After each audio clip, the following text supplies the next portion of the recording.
오늘 하나님께서 저희들에게 주신 말씀은 주의 큰 긍휼을 의지하여 함이오니 라는 설교 제목으로요, 다니엘 9장 1절서부터 19절까지의 말씀이 되겠습니다. 조금 길어요. 그래서 앞부분 1절, 2절, 뒷부분 18절, 19절을 교독하도록 하겠습니다. 제가 먼저 읽고 마지막 19절은 다 같이 읽도록 하겠습니다. 메대 족속 아하수에로의 아들 다리오가 갈대아 나라 왕으로 세움을 입던 원년,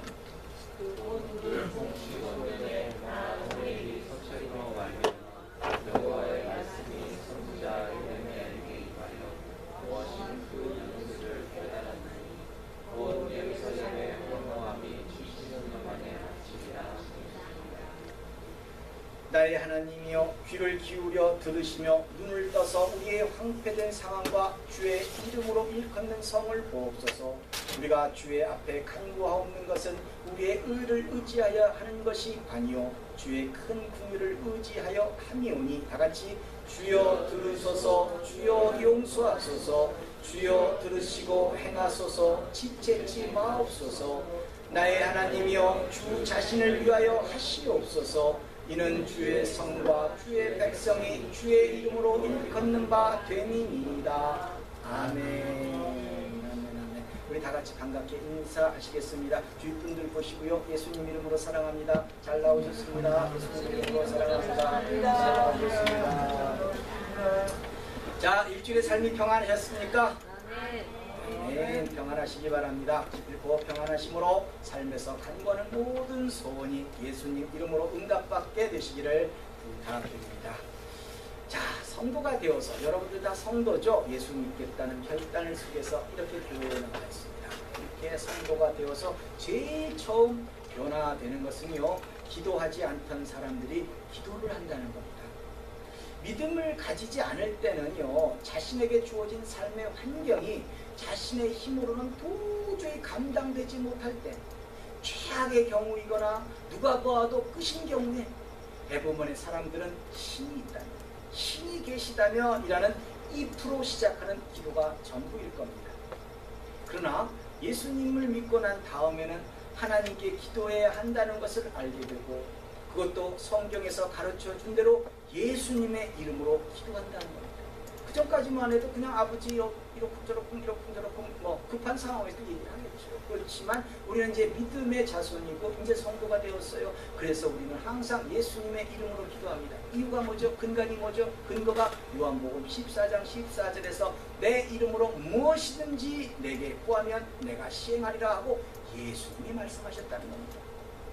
이렇게 시작한 기도 생활이 믿음의 해가 지날수록 자신의 유익만을 위해서 간구하고 행하던 그 기도 내용이 바뀝니다.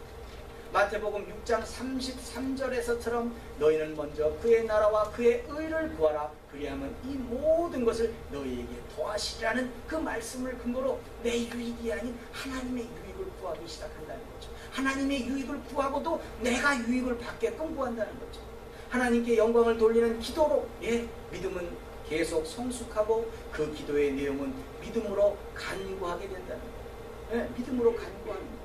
즉 히브리서 11장 1절의 말씀에 기록된 것처럼 믿음은 바라는 것들의 실상이요 보지 못하는 것들의 증거니 라는 말씀을 근간으로 기도한다는 거죠. 여러분들 기도하고 있는 것이 뭐예요? 지금 여러분들 도저히 도저히 바라는 것의 실상이에요. 그렇지만 현 상황으로서는 이루어지지 않고 있는 것, 보지 못하는 것들의 증거죠. 그것이 다 이루어졌다는 거 믿고 기도하는 것이거든요. 그렇죠? 그러다 보니 결국 뭐예요? 전혀 상상조차도 할 수 없었던 것을 믿음으로 기도하는 거예요. 우리에겐 도저히 불가능하다고 생각되는 것도 그 하나님의 능력을 믿고 예수님의 이름으로 구하는 거예요. 바뀌는 거예요. 그런 믿음이 되면 이제는 어떻게 됩니까? 죽은 자의 부활을 믿어요. 이제 그 믿음으로 그 부활을 받아들이게끔 되어 있어요. 결국은 우리 자신들도 부활에 동참할 수 있겠다는 그런 믿음이 되는 거예요. 그 다음엔 뭡니까? 이제는 살아서는 요셉처럼 형통하겠다는 믿음으로 말씀을 부여잡는 거예요. 여러분들, 제가 지금 신앙에 여러분들 성숙되는 과정 그대로 지금 현재 다 겪어왔던 과정을 말씀드리고 있어요. 정리해서 말씀드리고 있어요. 이제는 말씀을 부여잡고 새벽부터 하루가 저무는 그때까지도 오직 말씀, 오직 기도로 살아가게 되었다는 거예요. 여러분들 모두가 성도로 살겠다면, 그래서 하나님의 약속하신 복을 받겠다면, 오직 예수로 인생을 승부보시겠다면 말씀을 버리지 마시고 기도에 물러서지 마시기 바랍니다. 우리들이 이것을 통해서 여러분들이 간구한 모든 소원과 하나님의 나라는 확장되어 가는 겁니다. 성도는요, 주어진 삶의 현장에서 말씀을 근간으로 기도하는 것으로 인생을 살아가야 하는 사람들입니다. 이런 삶으로 하나님께는 영광이 되고 자신들에게는 형통이 되시기를, 이런 축복이 충만하시기를 예수님 이름으로 축원합니다. 아멘. 오늘 저희로 읽게 하신 이 하나님의 말씀은 삶에서 아무런 변화도 없고 근심, 걱정거리로 끝이 없는 이런 삶의 현장에서 지치지 말고 끝까지 말씀을 근거로 기도함으로 승리하라는 하나님의 메시지가 기록되어 있습니다. 우리들의 삶의 현실, 어떤 때는 참 암담합니다. 여러 가지 필요한 부분들 상당히 많이 있습니다. 그럼에도 불구하고 온갖 유혹 속에서 내가 말씀 가운데 지켜 살지 못하도록 하는 그런 미혹들이 충만합니다. 그곳에서 우리는 끝까지 말씀과 기도로 부여잡고 살아가야 됩니다. 어떤 때 보면은 나만 왜 이래야 되는지 하는 그 울분이 터지기도 합니다. 그럴 때일수록 여러분들은 하나님의 말씀 가운데 잘 살고 계시다는 것을 믿음으로 받아들이시기 바랍니다. 오늘 선포되는 이 다니엘의 그 이야기는 여러분들의 삶 가운데 지쳤습니다. 여러분들의 삶 가운데 너무나 힘들 때 다니엘도 결국 그렇게 살았구나라는 것으로 여러분들에게 위로를 주시는 겁니다. 다니엘은 다리오 왕 원년에 본문 2절에서 서책으로 말미암아 여호와의 말씀이 선지자 예레미야에게 임하여 고하신 그 연수를 깨달았나니 곧 예루살렘의 황무함이 70년 만에 마치리라 하신 것이냐. 지금요, 이 이것은요 다니엘의 평소의 삶의 모습이라는 거예요. 예레미야서라는 것은 다니엘의 입장에서 볼 때는 그 전에 선지자가 이언해 놓은 겁니다. 말씀을 묵상하는 가운데, 여러 서책을 뒤져보는 가운데 하나님의 음성이 딱 깨달아지는 거예요. 결국 우리가 말씀 가운데 살아라, 그 말씀 가운데 하나님의 음성을 들어라 하는 것과 똑같은 얘기가 됩니다. 당시 다니엘은 바사의 총리, 그런 큰 일들을 감당하고 있었습니다. 바빴겠죠. 삶의 현장이 얼마나 바빴겠습니까? 그럼에도 불구하고 항상 말씀을 묵상하고 하나님의 지혜를 받고서 삶을 감당했던 겁니다. 성도의 삶은 이것에서 벗어날 수 없습니다. 그 시대에 다니엘을 살게 하신 분도 하나님이십니다. 그 시대에 다니엘을 총리가 되게 하시고 다니엘을 통해서 세상을 간섭하신 것도 하나님이십니다. 같은 이치로 저와 여러분들에게도 예수님을 믿게 하시고 이 세대에서 삶의 현장이 미국, 이곳 이 이민사회에 두시고 하나님의 일을 하시겠다는 겁니다. 다니엘을 포로 생활을 하게 하시고 그 중에서도 말씀과 기도로 승부를 보게 하시는 것과 저와 여러분들의 삶이 다를 게 없다는 겁니다. 구원할 자를 부르시는 그 도구로, 또 위로할 자를 위로하시는 도구로, 세상을 세상을 빛으로 비추는 일에 항상 간섭하시겠다는 거예요. 그때는 다니엘을 통해서, 지금은 저와 여러분들을 통해서. 그래서 우리가 여기 이 미국 땅이 조금 좁혀서 커뮤니티가 삶의 현장이고 분기십니다. 복음을 증거하는 선교의 현장이고, 그렇게 살다가 우리가 뼈를 묻게 될 순교의 현장이 바로 이곳이라는 겁니다. 그렇다면 더욱 확실한 것은 다니엘처럼 우리도 하나님의 말씀을 근간으로 살아야 하기 때문에 지금 이곳에서부터 말씀을 읽고 삶을 고치고 하나님께는 영광이 되는 것으로 행하는 삶이 되어야 한다는 겁니다. 사실 이 다니엘이 그 서책을 본 것은 예레미야 25장 11절의 말씀을 보시면 분명히 알 수 있습니다. 다니엘이 이 말씀을 근간으로 무엇을 해야 할지를 딱 결정한 겁니다. 이것은 어떻게 보면 예언의 말씀이 아니라 사실을 기록한 역사의 한 장면 같습니다. 말이 기록된 그 하나님의 말씀이 너무나 정확하고 명확하기 때문에 그렇습니다. 이 온 땅이 황폐하여 놀램이 될 것이고 이 나라들은 70년 동안 바벨론 왕을 섬기리라. 그렇죠? 정확하게 바벨론이라고 찍혀서 이 얘기를 하고 있습니다. 그리고 정한 때가 예레미야 25장 14절에서 여러 나라와 큰 왕들이 그들로 자기 여군을 삼으리라. 예, 정한 때가 되면 하나님이 계획하신 그 때가 되면 뭐가 바꿔진다는 거죠. 즉 이 말은요, 그동안 바벨론의 통치로 주변의 여러 나라와 큰 왕이 곤란을 받고 있었지만 이제 70년이 후 지난 다음에는 바벨론 사람들이 그들의 부역군으로 삼게 된다는 겁니다. 오히려 거꾸로 바벨론이 그 백성들이 자신들의 부역군이 된다는 겁니다. 당시에는요, 전쟁에서 지면 그 전쟁에서 이긴 나라가 진 나라의 모든 백성들을 노예로 삼아버렸습니다. 그렇기 때문에 당연히 그런 얘기를 지금 얘기하고 있는 겁니다. 아무튼 결국 주변 나라가 큰 왕이 되어서 바벨론을 응징하겠다고 하는데, 다시 말씀으로 돌아가 보면 그 응징이 뭡니까? 내가 그들의 행위와 그들의 손에 행한 대로 보응하시리라 하시니라. 아멘. 여기서 중요한 포인트 하나는 하나님이 세상을 간섭하시는 여러 가지 중에서 변함없는 방법은, 그때나 지금이나 똑같이 쓰시는 방법은 자신이 어떤 삶을 살던지 행한 대로 보응을 받게 된다는 겁니다. 이것을 성경은 고린도 후서 5장 10절에서 이렇게 말합니다. 이는 우리가 다 반드시 그리스도의 심판대 앞에 드러나 각각 선악간에 그 몸으로 행한 것을 따라 받으려 합니다. 여러분들 각각 선악간에 행한 것, 그 몸으로 행한 것, 여러분들이 무엇을 했느냐에 따라서 그 모든 것이 생명책에 기록이 되어 있고, 그 기록된 생명책의 내용대로 여러분들은 심판을 받는 겁니다. 그래서 결국은 이 바벨론도 하나님의 그 도구로 쓰임을 받았다 손치더라도 그의 악행 때문에, 그들의 그 악행 때문에 그 악행을 당하는 겁니다. 그렇다면 우리들의 삶의 모습에서도 그렇습니다. 우리가 주변에 있는 많은 사람들을 사랑할 때 결국 그 사랑이 우리들에게는 선한 열매로 다가오게 되지만, 우리가 악을 행할 때 결국은 그 악은 우리들에게 악으로 다시 돌아오게끔 되어 있는 겁니다. 이건 불변하는 사실입니다. 아무튼 다니엘은 이 진리를 깨닫고 기도를 결심합니다. 여러분들은 어떤 기도를 결심하시겠습니까? 그때 당시 다니엘이라고 진리의 말씀을 깨닫게 되었으니까 하나님의 뜻이 이루어질지어다 하고 기도합니까? 아니면 70년 만에 회복시켜 주신다고 했으니까 이제 70년 됐지요, 하나님 회복시켜 주세요 라고 기도하실 겁니까? 여기에서요, 다니엘의 지혜가 참 돋보입니다. 이제 이스라엘 민족이 다니엘은 회개해야 할 됨을 깨닫게 되는 겁니다. 예레미야 선지자의 예언이 성취되기 위해서는 그에 따른 준비가 필요한 겁니다. 여러분들이 간구하는 소원이 이루어지기 위해서는 그에 따른 준비가 필요한 것이나 똑같은 맥락입니다. 이를테면 다니엘이 바벨론의 포로로 끌려온 것이 주전 605년입니다. 그때 다니엘은 10대였습니다. 그리고 이 기도를 올리던 때는 주전 538년 정도입니다. 그러니까 그때 다니엘의 나이는 80대 중반 정도였습니다.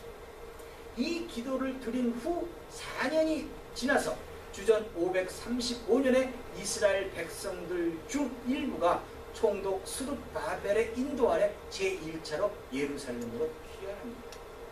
그래서 다니엘이 포로로 끌려오던 때부터 총독 스룹바벨의 인도 아래 이스라엘 백성들의 일부가 예루살렘으로 돌아가게 된 때까지가 70년이 되는 겁니다. 이렇게 4년을 앞에 두고 이 다니엘은 본문 4절에서부터 기도를 시작하는 겁니다.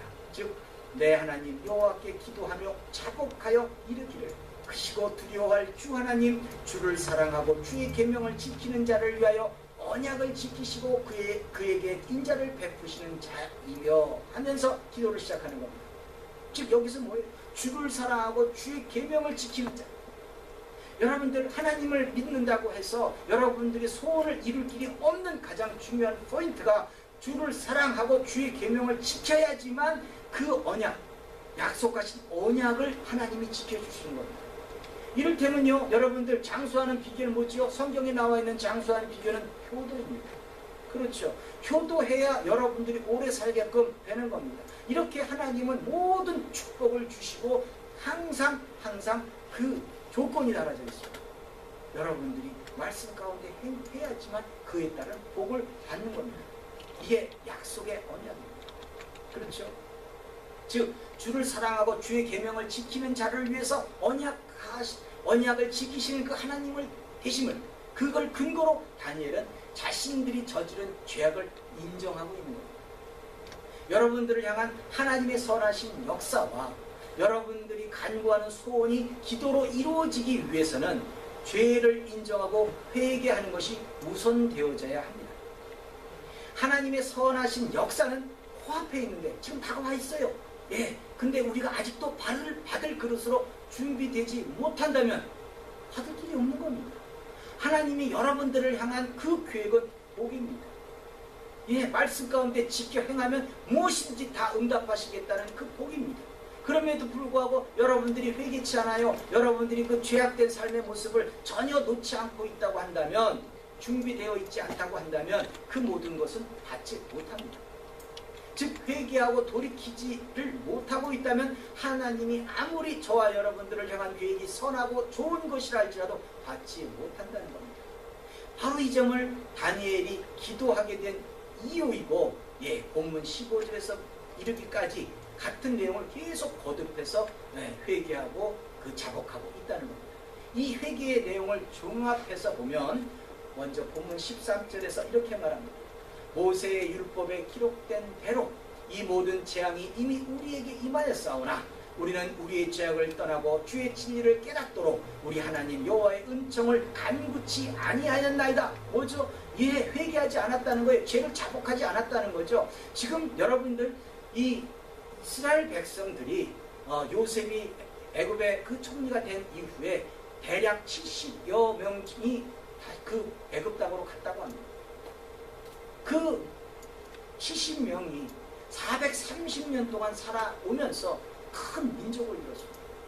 하나님은 출애굽할 당시에 출애굽을 하신 이유가 하나님이 택하신 그 백성이라는 것을 주변의 많은 사람들로 하여금 알리고자 했던 겁니다. 그렇죠? 그래서 모세의 율법에 기록된 대로 모든 재앙이 이미 우리에게 임하였사오나 왜 임하였지요? 말씀대로 지켜 행하지 않았지 않습니까?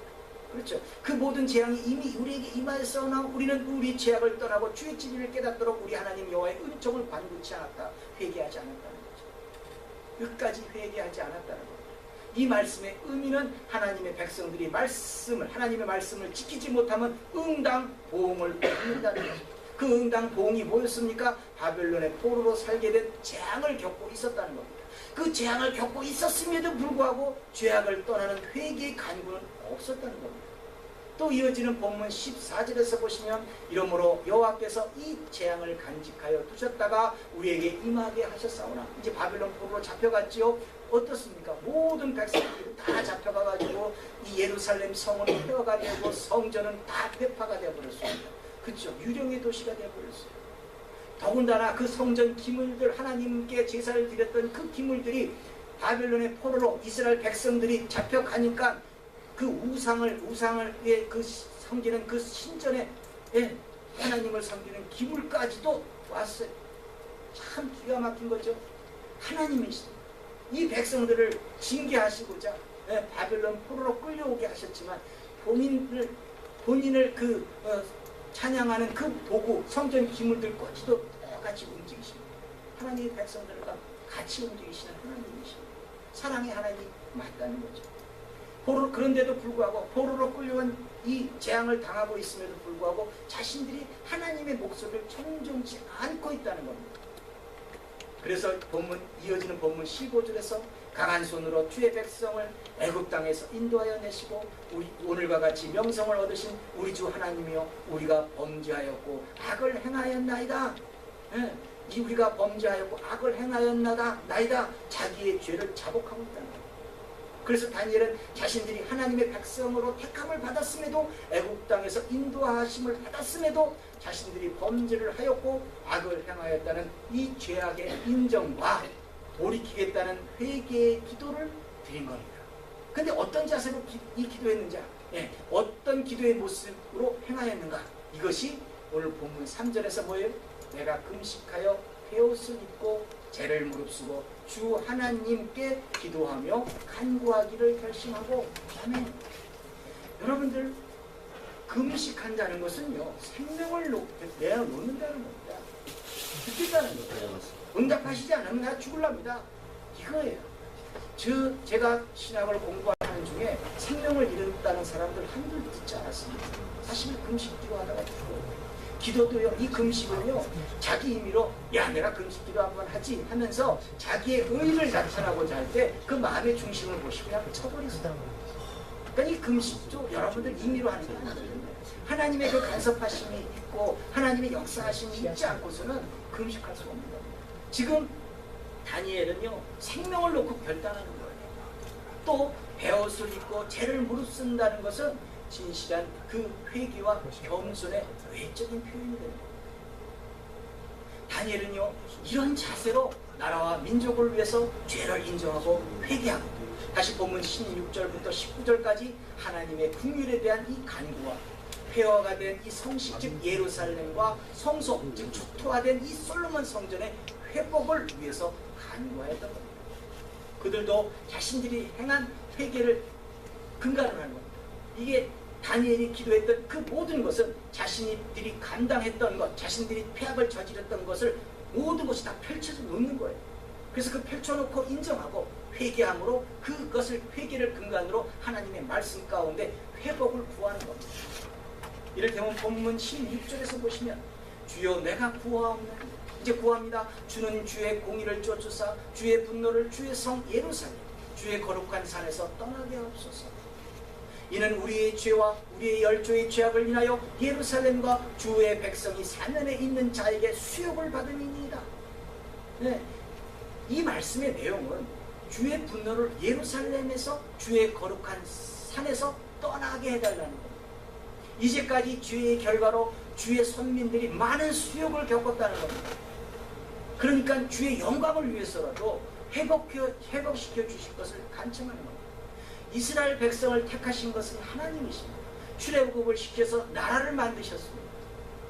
그 선민들이 지금 하나님의 말씀 가운데 지켜 행하지 못하다 보니까 주변에 있는 많은 사람들이 하나님이라면서, 하나님이 뭐 천하의 하나님, 능력의 하나님이라고 하면서 그 백성들이라는 것들이 저렇게 수욕을 당하고 있는가? 그 원인은 어디에 있습니까? 이 사람들이 말씀 가운데 지켜 행하지 않았던 것에 원인이 있었거든요. 그러나 욕먹는 건 누구죠? 욕먹는 건 이미 하나님의 욕을 먹고 있어요. 그러다 보니까 결국은 이스라엘의 영광은 곧 하나님의 영광이 되는 것이고요, 이스라엘의 수치는 곧 하나님의 수치가 되는 거예요. 이것을 조금 바꾸고 말하면 성도 한 사람의 수치가 하나님의 수치가 되는 것이고, 성도 한 사람의 영광이 하나님의 영광이 되는 것입니다. 여러분들이 삶의 현장에서 다른 사람들을 마구 미워해요. 다른 사람들을 마구 내게 거짓말을 해요. 그것을 통해서 세상에 많은 사람들은, 아니 예수 믿는 사람들은 저렇게 거짓말의 단수가 보통이 아니구나, 이런 평가를 받지 않습니까? 여러분들이 수치를 당함으로 하나님도 수치를 당하는 거예요. 참 예수 믿는다는 것들이 이런 식으로. 결국 우리들이 하나님의 말씀 가운데 삶을 고치고 삶의 현장에서 나누고 베풀고 섬기고 용서해 준다고 한다면, 와, 예수 믿는 사람들은 좀 뭔가 다르구나, 내 하나님은 저런 상황에서 저렇게 용서되지 못할 텐데 라고 하는 것으로 하나님은 영광을 받으신다는 거죠. 우리도 영광이 되는 것이고 그 영광이 또 하나님께 영광이 되는 것이고. 그렇기 때문에 본문 18절에서 나의 하나님이여 귀를 기울여 들으시며 눈을 떠서 우리의 황폐된 상황과 주의 이름으로 일컫는 성을 보옵소서. 우리가 주의 앞에 간구하옵는 것은 우리의 의를 의지하여 하는 것이 아니요 주의 긍휼을 의지하여 하노니. 우리의 의, 내가 잘났다고 하나님 나 여기 있어요, 그래서 여러분들이 뭔가 하나님으로부터 응답받는 것이 아니라는 거죠. 뭐죠? 철저히 하나님의 긍휼하심, 그 자비하심, 그것을 위하여 기도하고 있다는 거예요. 그걸 근거로 의지하여서 기도하고 있다는 거예요. 지금 다니엘은 하나님께서 하나님 자신을 위해서 황폐한 성소를 다시 일으키시고 주의 이름으로 일컫는 이 성을 구고 모아 달라고 기도하는 겁니다. 다니엘은요, 자신들이 감히 그런 기도를 드릴 자격도 없는 자들이지만 하나님의 자비하심을 믿고 기도한다고 고백하고 있는 겁니다. 여러분들의 삶 가운데서도 하나님 여러분들이 내놓을 게 뭐 있어요 대체? 그렇죠? 그러니 하나님의 긍휼하심을 바라며 여러분들의 삶 가운데 구할 것을 구해야 한다는 겁니다. 마지막으로 민족을 위한 이 다니엘의 기도의 결론은 본문 19절에서 주여 들으시옵소서, 주여 용서하소서, 주여 들으시고 행하소서, 지체치 마옵소서, 나의 하나님이여 주 자신을 위하여 하시옵소서. 이는 주의 성과 주의 백성이 주의 이름으로 일컫는 바 됩니다. 누구를 위해서 하라고요? 예, 주 자신, 나의 하나님이여 주 자신을 위해서 하시옵소서. 예, 다니엘의 마지막 기도는 결국 하나님의 용서를 구하는 내용이었습니다. 근본적으로 하나님의 백성이라는 성도들은요, 옛날이나 지금이나 하나님으로부터 죄의 용서를 받지 않고는 결코 어떤 일도 어떤 도움도 하나님으로부터 기대할 수 없다는 겁니다. 성도가 말씀대로 살지 않는 죄는요, 하나님과 인간과의 관계를 단절시키는 원인이 됩니다. 이 원인이 하나님과의 단절이 된다면 여러분들이 아무리 기도를 해도 그걸 하나님이 응답하시겠습니까? 이 문제가 우선적으로 해결되지 않고는요, 하나님으로부터 어떤 것도 기대할 수 없다는 겁니다. 이것을요, 성경은 이렇게 표현하고 있습니다. 이사야 59장 2절에서 오직 너의 죄악이 너희와 너희 하나님 사이를 메었고, 그렇죠? 너희와 너희 하나님 사이를 메었고 갈라놓았다는 거예요. 예, 그렇죠? 너희 죄가 그 얼굴을 가리워서 너희를 듣지 않으시게 합니다. 예, 죄를 지었으니까 하나님의 말씀 가운데 살지 않고 있으니까 그 얼굴이 가려워지는 거예요. 하나님을 피하게 되는 거죠. 아담과 하와에서 아담이 선악을 알게 하는 실과를 먹지 말라고 했음에도 불구하고 실과를 먹습니다. 그러고 난 다음에 제일 먼저 뭐 했죠? 하나님을 피했어요. 하나님을 피했습니다. 여러분들의 자녀가 여러분들이 시키는 대로 뭔가 선한 것을 위해서 시켰겠지요. 그 선한 대로 지키질 않았어요. 말씀을 피웠어요. 그러면 여러분들의 자녀가 제일 먼저 뭐부터 하죠? 여러분들부터 피합니다. 그런 거예요. 죄는 그런 거거든요. 그러니 결국은 하나님과 우리들 사이에 이 죄 때문에 사이가 틈이 벌어지는 거예요. 하나님은 신실하신 분이십니다. 성경을 통해서 약속하신 것은 무엇이든지 지키신 겁니다. 문제는 우리가 지키지 못해서, 말씀대로 살지를 못해서 죄를 저지르고 있다는 겁니다. 그래서 더욱 하나님과의 관계가 멀어지는 거예요. 신앙생활을 하면 할수록 하나님과의 관계가 멀어지는 이유는 여러분들이 말씀 가운데 지켜 행하는 삶을 살아야 되는데 그걸 안 하니까 시간은 지나고 점점 하나님과의 관계는 멀어지고, 그러니까 결국 뭐가 돼요? 외식하는 자가 돼요. 주변의 사람들 앞에서는 아주 신실한 신앙인으로서, 기독교인으로서, 하나님을 믿는 사람으로서 살고요, 그 주변의 사람들이 보여지지 않으면 여러분들은 최고 아주 악독한 사람이 되어버리는 겁니다. 너무나 잘 알고 있으니까. 그러나 분명한 건 뭐죠? 또 하나 분명한 건 하나님이 보시고 있다는 겁니다. 그 눈길을 피하지 못해요. 사람은 속일 수 있습니다만 하나님의 눈길을 피할 수 있는 사람은 전혀 없음에도 불구하고 하나님은 보이지 않으니까 그냥 외식하는 자가 되어버리는 겁니다. 그러니 점점 뭐예요? 죄의 깊이는 깊어질 수밖에 없는 거예요. 이것이 자복되어지고 회개되어지지 않고서는 어떤 걸 구하도, 어떤 걸 구한다 하더라도 여러분들은 응답받지 못합니다. 성도로서 죄를 짓지 않을 완벽한 사람은 없습니다. 그렇기 때문에 죄를 짓지 않는 자가 아니라 죄를 인정하는 사람이 하나님께 더 합한 사람입니다. 죄를 회개하는 자가 하나님께 무엇이든지 간에 얻을 수 있는 기본을 갖추는 거예요. 나는 죄인이 아닙니다. 나는 절대 죄를 짓지 않습니다. 그런 사람들이 더 위험합니다.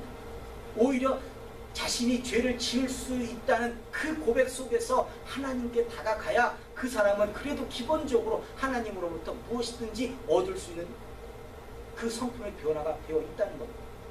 다윗은 나단 선지자가 죄를 지적했을 때 바로 인정해버립니다. 그에 따른 벌도 받습니다. 바세바 사이에서 난 첫 번째 아들이 죽게 되었습니다. 자기의 그 죄악된 그 허물로 인해서 아들이 대신 죽어야 됩니다.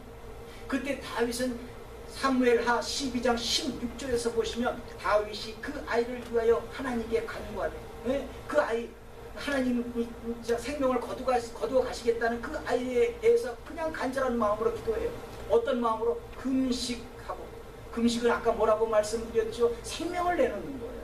금식하고 안에 들어가서 밤새도록 땅에 엎드렸습니다. 이것이 뭐예요? 회개하는 거예요. 자복하고, 죄를 자복하고 회개하는 거예요. 그리고 하나님한테 긍휼을 바라는 거예요. 하나님 그렇게 한다고 하시지만 이 아이를 좀 살려주세요. 그 긍휼을 바라는 거죠. 죄를 인정하고 회개하고 돌이켜 주실 것을 다윗은 기도했던 겁니다. 이런 모습이 신약 시대를 살고 있는 저와 여러분들에게도 같은 맥락으로 말씀을 주시고 있다는 겁니다. 우리는 성경 말씀대로 살아야지만 하나님으로부터 긍휼이 있는 그 모든 복을 받게 되어 있습니다. 말씀대로 사랑하라고 하시면 여러분들은 사랑해야 됩니다. 사랑이 막히면 기도가 막힌다고 합니다. 베드로전서 3장 7절에서 남편 된 자들아 이와 같이 지식을 따라 너희 아내와 동거하고 저는 더 연약한 그릇이요 또 생명의 은혜를 유업으로 함께 받을 자로 알아 귀히 여기라. 이는 너희 기도가 막히지 아니하게 하려 함이라 라고 분명하게 기록되어 있습니다.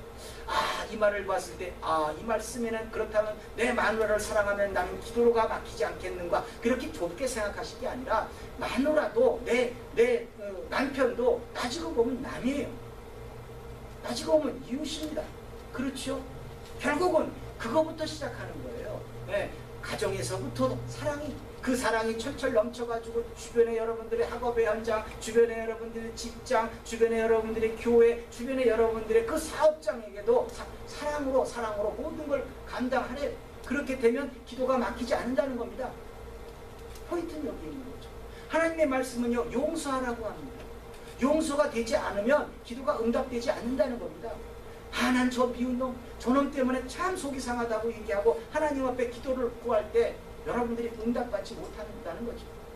마가복음 11장 25절에서 서서 기도할 때 아무에게나 혐의가 있거든 용서하라.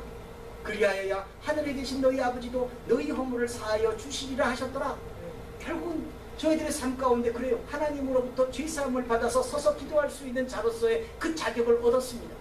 근데 우리가 용서하지 못해요. 하나님이 우리들을 용서해 주셨는데 우리는 우리의 주변의 이웃들을 용서하지 못합니다. 그렇다면 하나님께서도 그 허물을 제대로 사해 주시겠냐는 거죠. 그 허물이 사해져야지만 하나님으로부터 구한 모든 것이 응답받게 되는 것 아니겠습니까? 그 허물이 사해지지 않았는데 내가 주변의 이웃을 용서하지 못해서 내 허물이 사해지지 않았는데 어떻게 하나님께 그 모든 축복을 구하겠습니까? 성도에게 허물을 사함받지 못하게 되면요 하나님과의 관계가 멀어져서 간구하는 소원에 응답을 받을 수가 없습니다. 그래서 성도가 기도의 응답을 받겠다면 먼저 자신이 말씀 안에서 살고 있는가에 대한 이 돌아봄과 또 죄에 대한 인정과 회개가 먼저 이루어져야 합니다. 또한 말씀에 기록된 대로 용서가 앞서야 합니다. 말씀에 기록된 대로 살아야 하는 것이 말씀에 기록된 대로 우리 성도들은 살아야 하는 것이 기도 응답의 가장 기본입니다.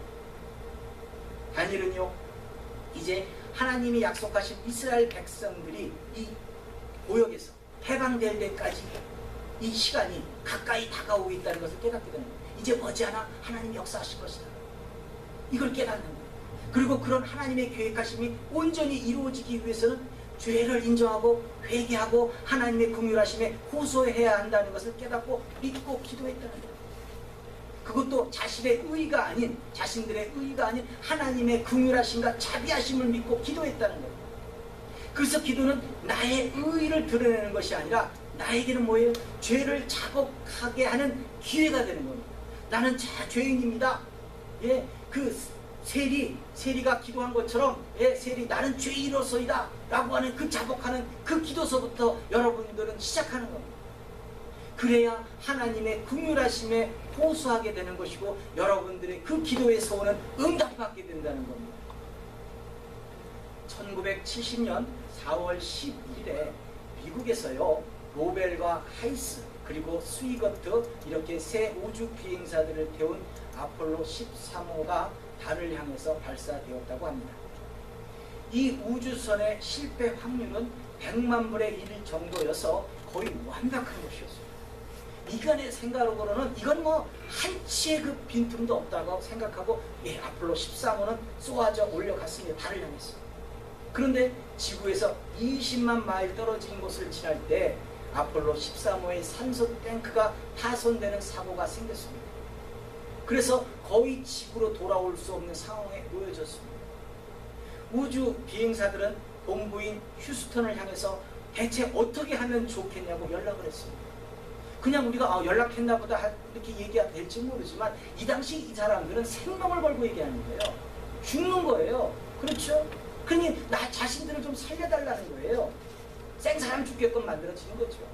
그때 지휘본부에서 기껏 한 얘기가 북극성을 바라보면서 방향을 잡고 돌아오라고 지시를 내렸다고 합니다. 어떤 방법이 없으니까 너희들이 북극성을 향해 가지고 바라보고 이렇게 방향을 잡으라는 거예요. 인간의 힘으로는 도저히 어떻게 할 수 없었던 상황이었습니다. 미 우주 항공국에서도 마땅한 방법을 제시할 수 없게 되자 닉슨 대통령은 전 미국 국민들에게 아폴로 13호의 귀환을 위해서 하나님께 기도해 주실 것을 요청했습니다. 인간의 그 최고의 과학적 산물이 고장났을 때 전 미국 국민이 한마음이 되어서 기도했던 겁니다. 이건 오래전 얘기가 아니에요. 얼마 전의 얘기예요. 그렇죠? 참 아이러니한 거 아닙니까? 네. 얼마 후에 고장난 아폴로 13호는 태평양에 무사히 귀환했습니다. 우주 비행사들은요, 미리 대기하고 있던 미 해군 군함에 의해서 구조되었습니다. 그리고 그들이 가장 먼저 취한 행동은 해군 이 군목에 손을 잡고, 그렇게 큰 배마다 다 군목들이 있어요. 네, 그래서 그 군목에 손을 잡고 하나님 감사합니다, 주님을 찬양합니다, 뭐 영어로 말하면 Thank God, Praise the Lord, 뭐 이렇게 했겠죠. 그러면서 하나님 앞에 감사의 기도를 드린 겁니다. 그 주간의 타임지 표지에 그들의 그 기도하는 사진이 실린 것을 우리는 볼 수 있습니다. 화면 한번 보여주시기 바랍니다. 그렇죠? 지금 The Return, 네, 이 우주 비행사 세 사람들이 지금 함상에서 기도하고 올리는 거예요. 네. 성도에게 있어서요, 기도는 삶을 바꾸는 겁니다.